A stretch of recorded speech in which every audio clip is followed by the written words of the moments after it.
Assalamualaikum warahmatullahi wabarakatuh. Dalam mata kuliah irigasi ini,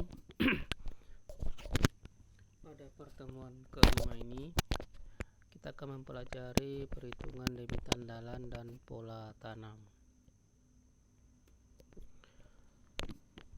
Debit andalan itu didefinisikan sebagai debit yang diharapkan selalu tersedia sepanjang tahun dengan kegagalan yang secara perhitungan sekecil mungkin terjadi. Data yang digunakan itu adalah data-data rata-rata bulanan, setengah bulanan maupun 10 harian.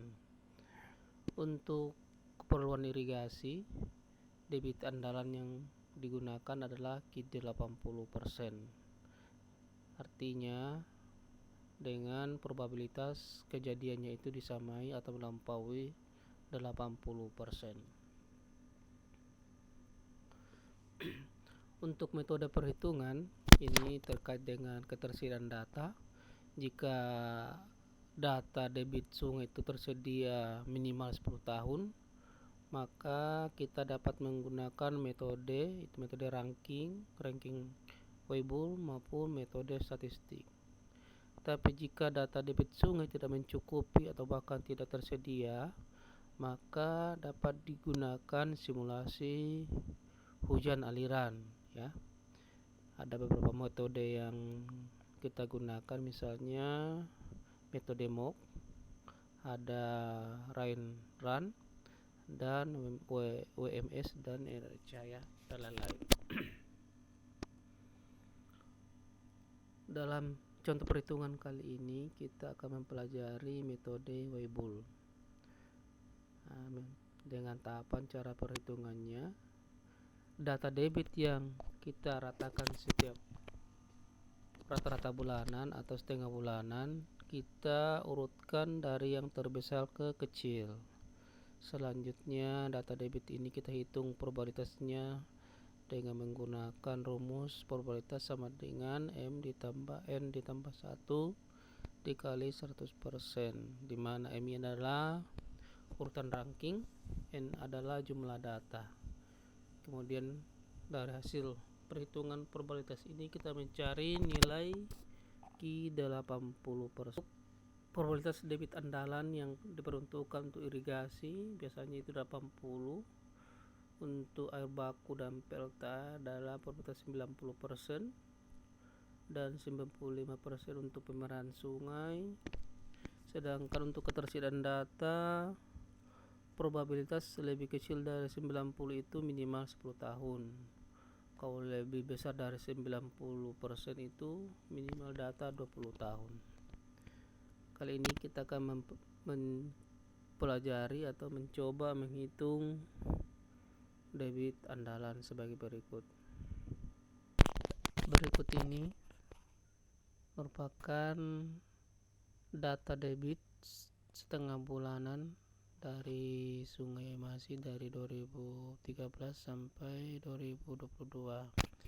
Kita akan mencoba menghitung debit andalan dari sungai ini selama 10 tahun. Berdasarkan dari metode Weibull tadi, data ini harus kita urutkan dari yang terbesar ke yang kecil, ya. Kita urutkan dari yang terbesar, kita blok, pilih sort and filter, terus sort dari yang besar ke yang kecil, Z, pilih yang di bawah, ya. Kita lakukan cara ini sampai di Desember kedua.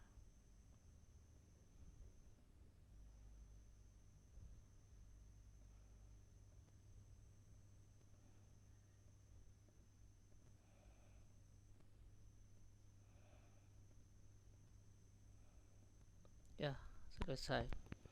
Setelah kita urutkan nilai yang besar ke yang kecil, selanjutnya kita menghitung probabilitas, ya.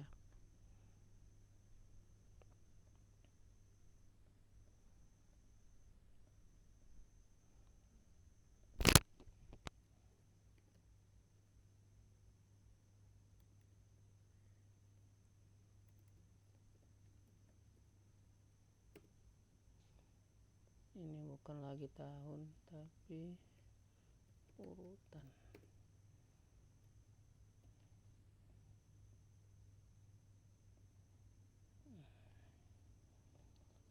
Jadi berdasarkan rumus tadi berarti nomor urut 1 dibagi dengan jumlah data ditambah 1 dikali 100%. B6-nya kita kunci, tinggal tarik, pilih persen ya. Nah, kita dapatkan nilai probabilitasnya dari 9% sampai 91. Sedangkan untuk irigasi kita gunakan 80%. Jadi nilai 80% itu diantara nomor 8 dengan 9. Jadi Q 80%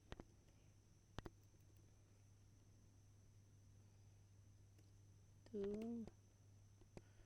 berarti kita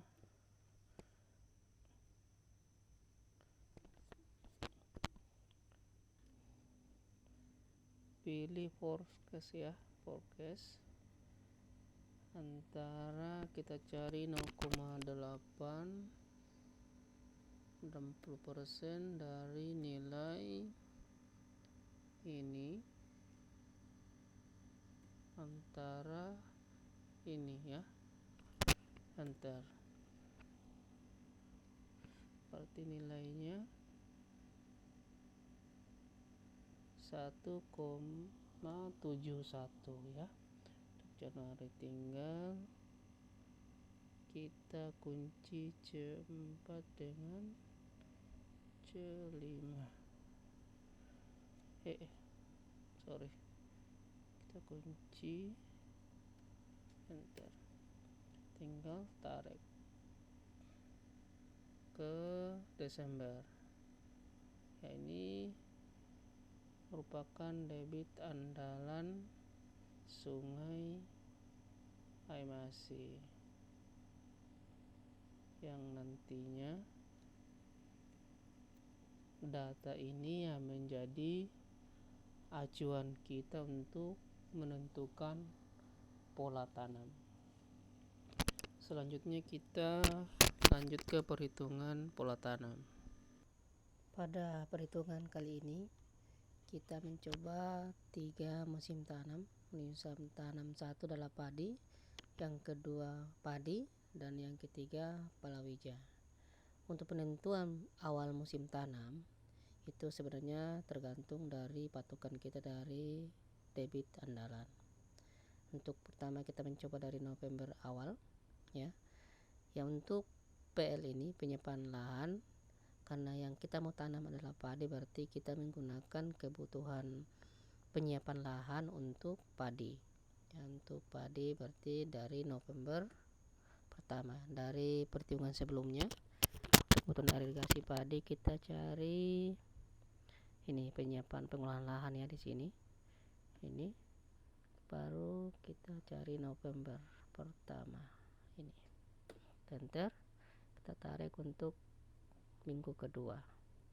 Ini kolom 1 sampai 6 ini adalah masa pertumbuhan tanaman.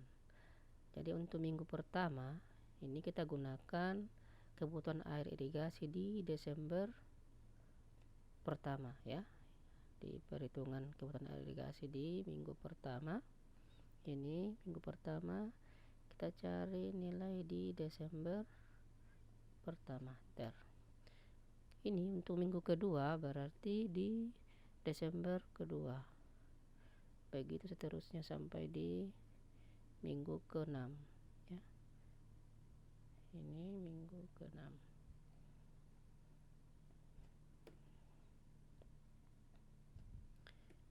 Minggu ketiga Januari pertama.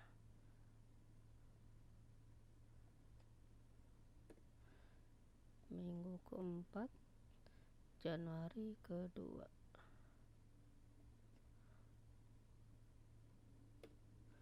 minggu kelima, Februari pertama,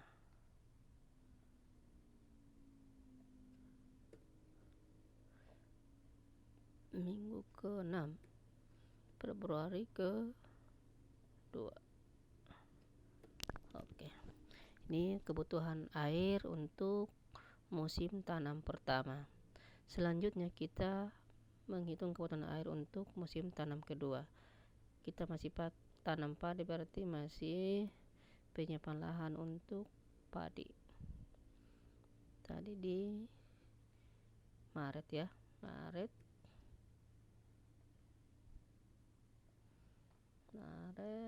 pertama itu di sini. Kita tarik.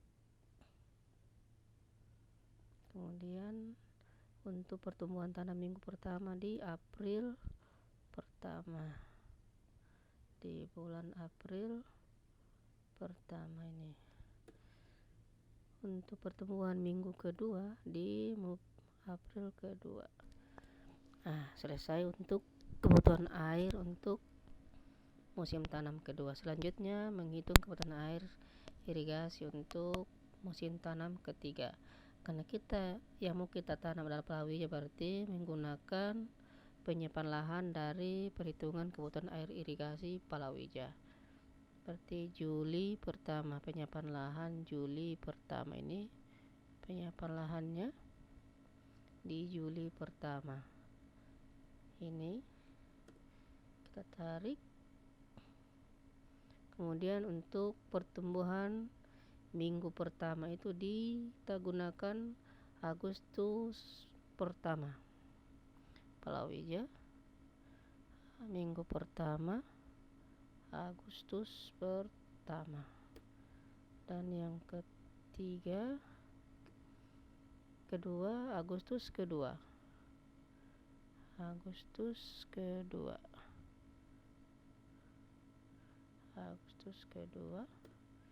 Dan yang ketiga September pertama.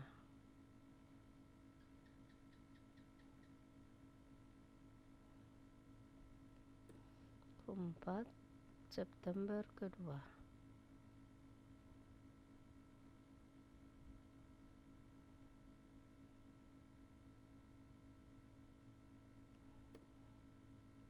Kelima Oktober pertama.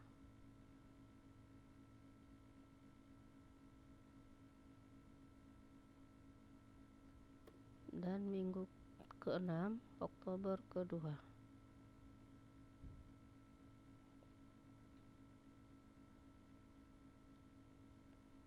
Ya, ini kebutuhan air untuk musim tanam ketiga, yang itu untuk palawija. Kemudian kita total kebutuhan irigasi ya. Tarik sebelah. Oke. Ini untuk kebutuhan sepanjang tahun ya, dalam satuan liter detik per hektar. Jadi untuk menghitung kebutuhan air seluas 1.500 hektar, berarti nilai ini dikalikan dengan luas hektar, baru kita kunci.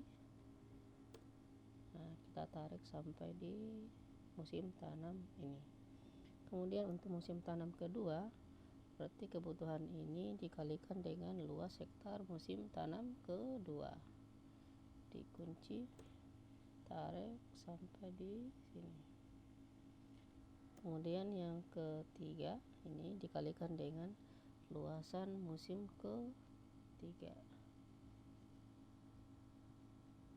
Antar ya. Jadi bisa saja nanti misalnya di musim tanam 1 mungkin ada yang tanam 1.000 dulu untuk padi, ada tanam 500 jagung ya. Nanti kalau misalnya di sini jagung juga ada, di sini berapa jagung nanti kebutuhannya total ya. Jadi kita contoh dulu. Selanjutnya kita dapatkan nilai kebutuhan air di DI ya. ini 981 liter per detik untuk 1.500 hektar ya.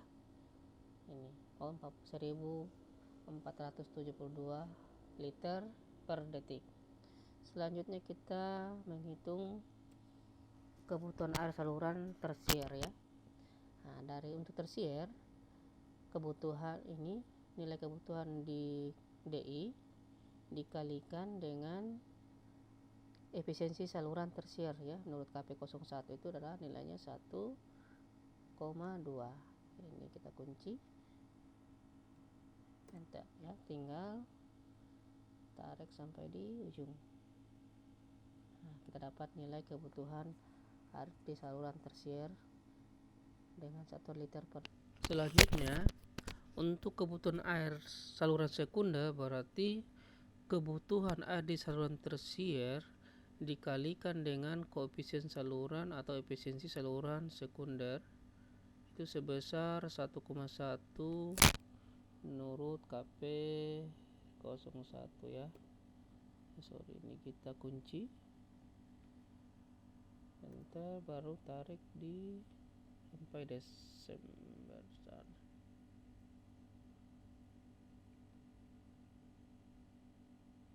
Untuk saluran primer berarti kebutuhan air sekunder dikalikan dengan efisiensi saluran primer sebesar 1,05. Ini kita dikunci, enter, dikalikan dengan sampai sana. Ini kebutuhan air saluran di primer itu 2040,3 liter per detik ya. Kemudian kita mencari dalam satuan meter kubik per detik, berarti ini dibagi dengan 1000 ya. Tinggal ditarik sampai di ujung. Nah, kita dapatkan nilai kebutuhan per tengah bulanan untuk sepanjang tahun ya, kebutuhan total di saluran. Nah, ini kita untuk mengetahui kondisi pola tanam air kita atau neraca airnya, seperti kita lihat debit andalan yang tersedia di sungai tersebut. Ini kita copy dari November ya, November kita copy,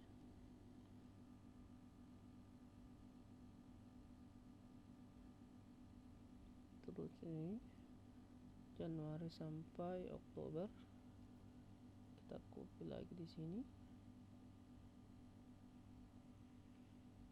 Nah, ini kita